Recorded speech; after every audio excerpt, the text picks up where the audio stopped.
Jangan kita banyak ngutuk yang kadang-kadang yang manusia. Ya, karena itu kita nak jual kadang-kadang jadi utuhan kita, padahal kita jauh dari banding orang lain jauh lebih nikmat. Allah ja'alna minasyakirin. Sadaqallah ayat yaqul wa qalilun minasyakirin. Allah memang benar dalam Al-Quran mengatakan yang pandai bersyukur itu tidak banyak, kata Allah. Ya sedikit. Kalau pengen pacar bersyukur, ikhwan, pakai apa yang kata Rasulullah dalam hadisnya, idza ra'aita ar-rajula faddala Allah bil mal wal khuluq fanzur ila man asfala minka. Kalau kau lihat ada orang dilebihkan Allah hartanya, kedudukannya, ketampanannya, kesehatannya, fasilitas hidupnya, apalah dari kita, maka tundukkan pandangan kau, lihat buang yang lebih kurang dari kau, kata Rasulullah. Unzur ila man asfala minka. Kalau kita kata tunduk, ya Allah, aku jauh lebih beruntung, jauh lebih nikmat, jauh lebih bersyukur kalau dibandingkan mereka yang Allah. Tadi kami baru ditelepon oleh kawan kita. Nah, pas kita ditelepon Ustaz doa di mana anaknya sehat walafiat, Ahmad Fikri Zakaria masalahnya. Anaknya sudah 3 minggu di rumah sakit, dibantu dengan oksigen. Entah mungkin ini pakai BPJS, barangkali Allah alam. Akhirnya disuruh balik ngawak tabung oksigen itu. 2 jam habis, langsung mati lagi. Meli ya Pak, meli itu.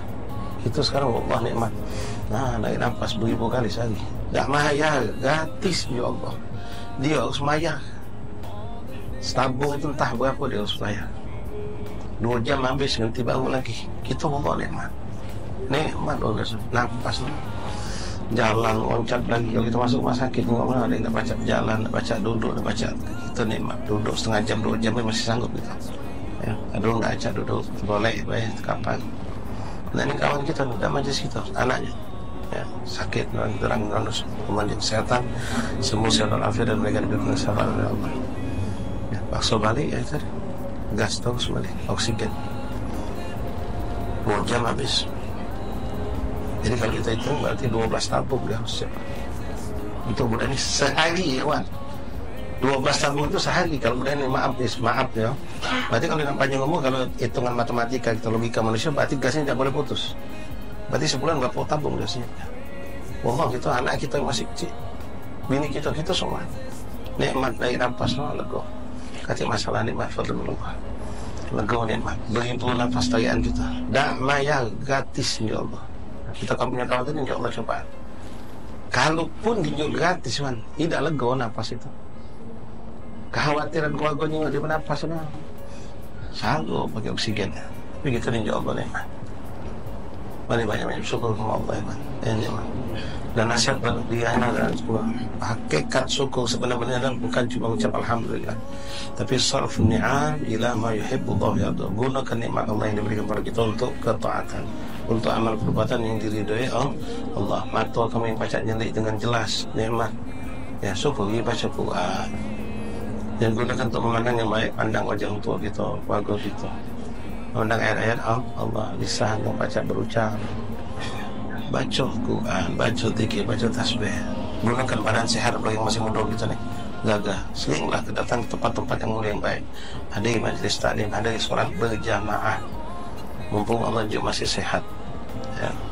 Jadi tanam hamsan goblah, sehat takkan goblah sakit. Sehatmu sebelum datang sakit. Orang bakal goblah syukur masa kosongnya kita sebelum datang kesibukan. Yang pertama dari Nabi itu sabar bakal goblah.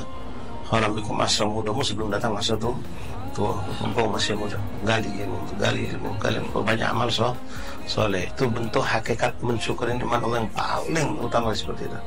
Menggunakan semua nikmat Allah untuk apa yang diridhoi oleh Allah dan Rasul. Nikmat jabatan, nikmat kedudukan, nikmat rezeki, nikmat kelapangan rezeki, nikmat fasilitas kehidupan yang kita diridhoi Allah.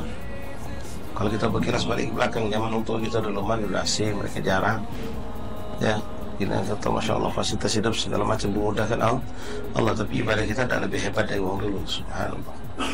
Ya, subhanallah. Allahumma a'inna ala dzikrika wa syukrika wa husni ibadatik.